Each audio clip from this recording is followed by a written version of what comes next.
News times ഇനി മറ്റൊരു വിഷയത്തിലേക്ക് പോകുന്നത് സമൂഹ മാധ്യമ ഇടപെടലുമായി ബന്ധപ്പെട്ടാണ്, അതിൻ്റെ ഉപയോഗവുമായി ബന്ധപ്പെട്ടാണ്. മദ്യപാനം ആരോഗ്യത്തിന് ഹാനികരം എന്ന് നമ്മൾ പലയിടത്തും ബോർഡുകൾ കാണാറുണ്ട്. ചിലരെങ്കിലും പറയാറുണ്ട് ചെറിയ മദ്യപാനമൊന്നും പ്രശ്നമില്ല, മദ്യം നമ്മളെ കഴിക്കാതിരുന്നാൽ മതി, നമ്മൾ അറിഞ്ഞു കഴിച്ചാൽ തെറ്റില്ല എന്നൊക്കെ. മദ്യം എന്തു തന്നെയാണെങ്കിലും വിഷമാണ്, അതുകൊണ്ട് അതിനെ പ്രോത്സാഹിപ്പിക്കേണ്ടതില്ല. ഇപ്പോഴിതാ സോഷ്യൽ മീഡിയകളും ആരോഗ്യത്തിന് ഹാനികരം എന്നാണ് എക്സ്പെർട്ടുകൾ പറയുന്നത്. അവിടെ ഫീഡ് ചെയ്യപ്പെടുകയാണ്. അതിപ്പോൾ വാർത്തയാകട്ടെ, മറ്റെന്തെങ്കിലും വിവരങ്ങളാകട്ടെ, റീലുകൾ ആകട്ടെ, എന്ത് ആണ് എങ്കിലും ഫീഡ് ചെയ്യപ്പെടുന്നതാണ് അപകടകരമായി മാറുന്നത്. നമുക്കെന്തു വേണം എന്ന് നമ്മൾ തീരുമാനിക്കുകയല്ല, മറിച്ച് നമ്മൾ ഇഷ്ടപ്പെടാത്തതും ഇഷ്ടപ്പെടുന്നതുമൊക്കെയായവ നമ്മളിലേക്ക് ഫീഡ് ചെയ്യപ്പെടുന്നു എന്നതിൻ്റെ ഒരു സ്വഭാവം നമുക്കറിയാമല്ലോ. നമ്മൾ നിശ്ചയിക്കുന്നു എന്നതിൽ നിന്ന് നമ്മളിലേക്ക് എത്തുന്നു എന്നതാണ് സംഭവിക്കുന്നത്. അത് വലിയ അപകടം സൃഷ്ടിക്കുന്നു എന്നുള്ളതാണ്. കുട്ടികളുടെ സോഷ്യൽ മീഡിയ ഉപയോഗവുമായി ബന്ധപ്പെട്ട് സംസ്ഥാന സർക്കാർ തന്നെ ഒരു നിയമനിർമ്മാണത്തിനുള്ള നീക്കങ്ങൾ നടത്തുകയും ചെയ്യുന്നുണ്ട്.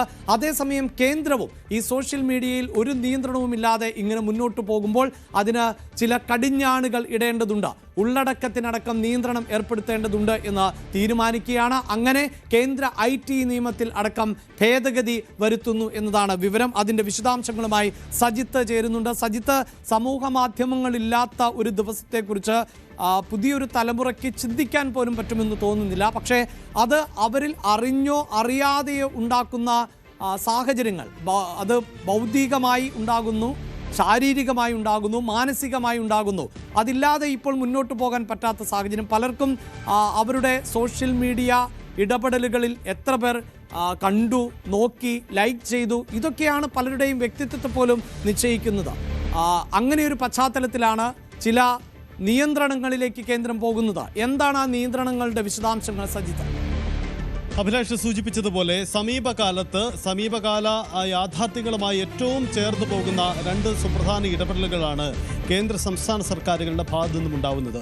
ഇതിൽ കേന്ദ്ര സർക്കാരിൻ്റെ ഇടപെടൽ എന്ത് എന്ന കാര്യം നമുക്ക് ആദ്യം പരിശോധിക്കാം. നോക്കൂ, AI എന്ന സാങ്കേതികവിദ്യ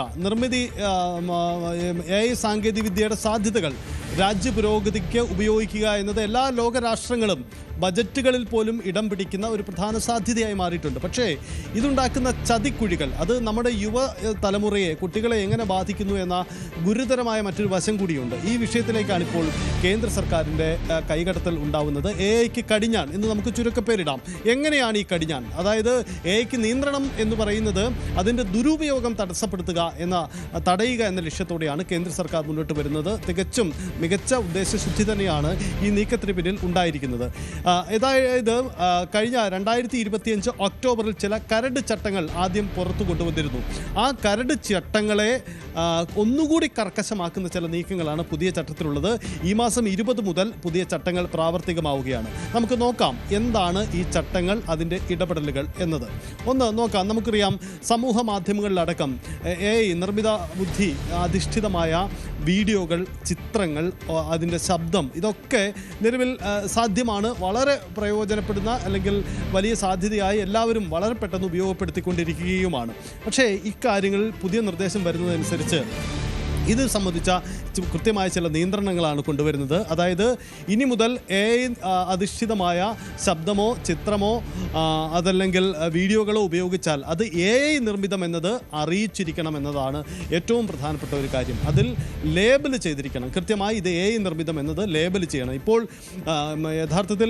യഥാർത്ഥത്തിലുള്ള ദൃശ്യത്തെക്കാൾ വെല്ലുന്ന രീതിയിലുള്ള കൃത്രിമ ദൃശ്യങ്ങൾ സൃഷ്ടിക്കപ്പെടുന്ന കാലഘട്ടമാണ്. അപ്പോൾ ഏതാണ് സത്യമെന്നത് ആർക്കും തിരിച്ചറിയപ്പെടാത്തൊരു കാലഘട്ടത്തിലൂടെയാണ് നമ്മൾ കടന്നു പോകുന്നത്. അതുകൊണ്ട് തന്നെയാണ് അത്തരമൊരു കാര്യം പറയുന്നത്. അതുകൊണ്ട് ഇത് AI നിർമ്മിതം എന്നത് കൃത്യമായി ലേബൽ ചെയ്തിരിക്കണം. ഈ ദൃശ്യത്തിലോ ചിത്രത്തിലോ ഈ ശബ്ദത്തിന് മുകളിലോ ആ ലേബലിംഗ് ഉണ്ടാവണമെന്ന കൃത്യമായ ഒരു മാർഗനിർദ്ദേശമാണ് ഒന്നാമതായി ഉണ്ടായിരിക്കുന്നത്. മറ്റൊന്ന്, ഏതെങ്കിലും തരത്തിലുള്ള ഒരു ഇതിൽ നിയമവിരുദ്ധമായൊരു കാര്യം കണ്ടെത്തിയാൽ അത് നീക്കം ചെയ്യണമെന്ന കൃത്യമായ നിർദ്ദേശം, അതായത് അധികൃതർ നിർദ്ദേശം ഉണ്ടായാൽ വേഗത്തിൽ തന്നെ നടപടി ഉണ്ടാവണം. മുമ്പ് കരട് ചട്ടത്തിൽ 36 മണിക്കൂറിന് ഉള്ളിലായി ഇത് നീക്കം ചെയ്യണം എന്നതായിരുന്നു ചട്ടം. പക്ഷേ അത് വളരെ കർശനമായി 3 മണിക്കൂറിനുള്ളിൽ ഇത് നീക്കം ചെയ്യണമെന്ന ചട്ടത്തിലേക്ക് വരുന്നു.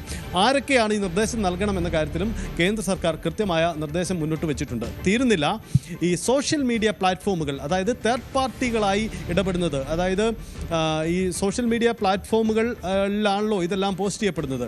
ഈ സോഷ്യൽ മീഡിയ പ്ലാറ്റ്ഫോമുകൾ ഇത് നിരന്തരമായി നിരീക്ഷണ വിധേയമാവണം.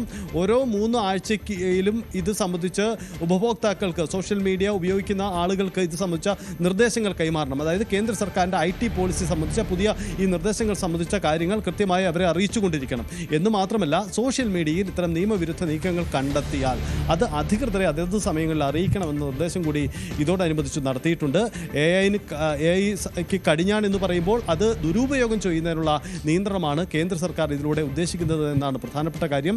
ഏതായാലും ഈ മാസം 20 മുതൽ ഈ പുതിയ ചട്ടങ്ങൾ പ്രാബല്യത്തിലാവുകയാണ്. അപ്പോൾ ഈ നിർമ്മിത സാങ്കേതിക വിദ്യയുടെ സാധ്യതകൾ പ്രയോജനപ്പെടുത്തുന്നു എന്നതിനപ്പുറം അത് ദുരുപയോഗം ചെയ്തുകൊണ്ട് ഇപ്പോൾ നടത്തുന്ന പല നീക്കങ്ങളെയും തടസ്സപ്പെടുത്തുക എന്നതിൻ്റെ ഭാഗമായി കൂടിയാണ് ഇത് വരുന്നതെന്നാണ് പ്രധാനപ്പെട്ട കാര്യം. അപ്പോൾ കൃത്യമായ ചില ചട്ടങ്ങളാണ് AI-യുമായി ബന്ധപ്പെട്ട് കേന്ദ്ര സർക്കാരിൻ്റെ ഭാഗത്തു നിന്നും ഉണ്ടായിരിക്കുന്നത്. തീർച്ചയായും അധികമായാൽ അമൃതും വിഷം എന്ന് തന്നെയാണ്. സോഷ്യൽ മീഡിയയുടെ ഉപയോഗം ഒരുപാട് ജനങ്ങൾക്ക് ഗുണകരമാകുന്ന ഒന്നാണ്. നിരവധി ഇൻപുട്ടുകൾ അതിവേഗം ജനങ്ങൾക്കിടയിലേക്ക് എത്താം.